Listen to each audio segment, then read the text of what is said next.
welcome back to my channel, A Pagan Life. I'm Bella, and this week's topic is meditation and meditation techniques. When I still had my Tumblr, I got a lot of questions about how I meditate and how my meditations were so vivid.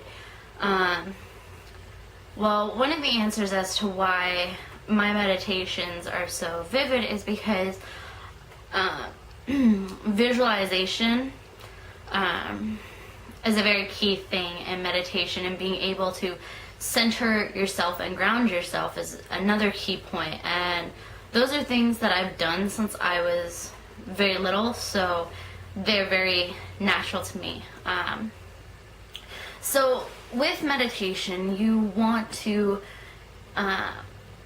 meditation can be used for many different things. It can be used to talk to the deities. It can be used to try and figure out where you should go in life. Pretty much anything, and it just allows you to calm your body and center yourself and just really relax and use your mind's eye to really help you.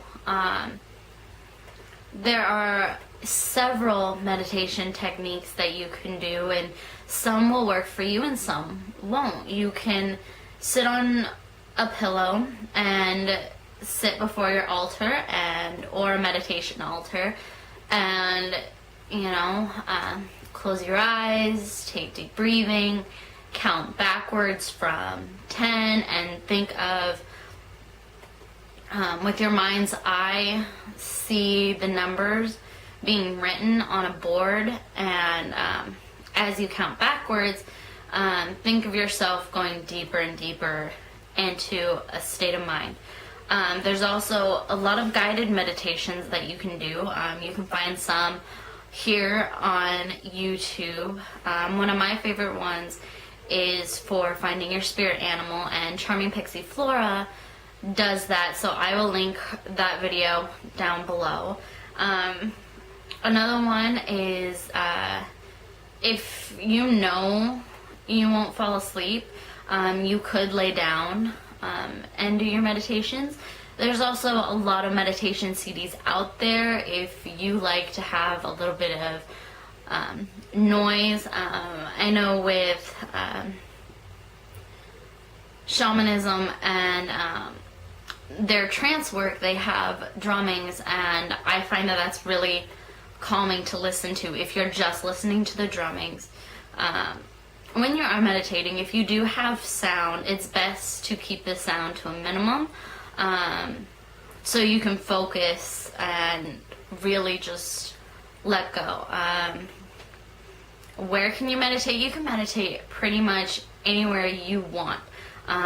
You can meditate in your bedroom, you can meditate in your living room, you can even meditate outside if you want to, with branches, or not with branches, with woods and everything. Sit by a tree and meditate by a tree. So some other techniques that you can do with meditating is, if you're sitting, sit comfortably. Try your best to sit with your back straight. For me, it's really difficult to sit with my back straight, so I do slouch a little bit, but I'm comfortable. And imagine your energies going down into the ground, whether it's the floor or the woods, and basically rooting yourself there, to that spot. And then slowly begin to lose yourself. Let your mind's eye open to anything. One thing I do recommend is start by imagining a safe place, someplace that you feel warm. And I don't give out my safe place, because then it's not my safe place anymore. But for example, your safe place could be in woods with lots and lots of trees where it's sunny and birds are singing.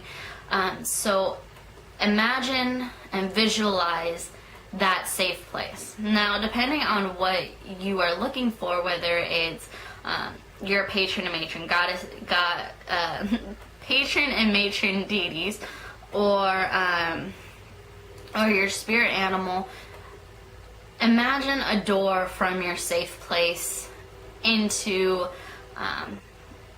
you know, into somewhere. With spirit animals, it could be into a meadow that, you know, that you follow a path that leads you into a forest where you meet an animal and ask that animal if they're your spirit animal.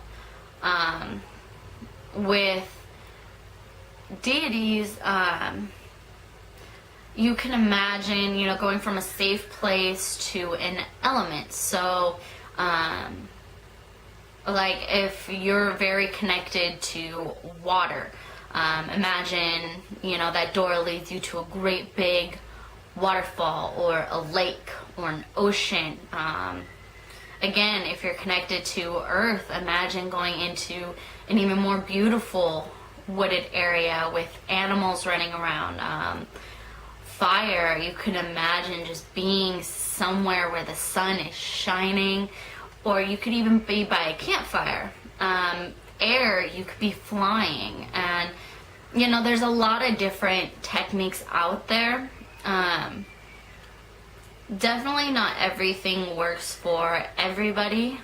You don't have to sit by an altar. You can sit in complete darkness if you wanted to. You could light one candle for a meditation candle, or you could light elemental candles, you know, blue for water, green for earth, red for fire, and yellow for air. You can light those candles and have them around. Do you have to create a circle? No, you don't have to create a circle. You definitely can if you want to. I normally don't, because that's more energy being put into a circle than I would want. I want the energy to be in my meditation. Another thing that I really like to do is I like to meditate with my moonstone pendulum or my amethyst pendulum. Normally I use my moonstone pendulum because it connects me to my deities. So normally I hold it in my hand, and it's kind of my grounding point too. I push energy into my pendulum and I push energy down into the ground to really ground me. So I think that's it for the meditation and meditation techniques. If you guys have any questions specifically to meditation or meditation techniques, please leave them down below. If you guys have any suggestions for videos, make sure you guys check out my my permanent suggestions video. I will put a link here to it that you guys can just click on. It'll take you,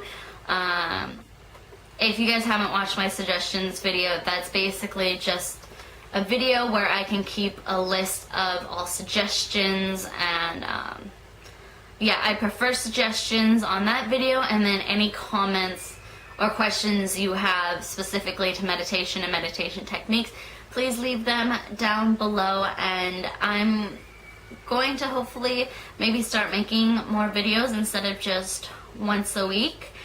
But if I don't see you guys before next Friday or next Saturday, then I will see you then.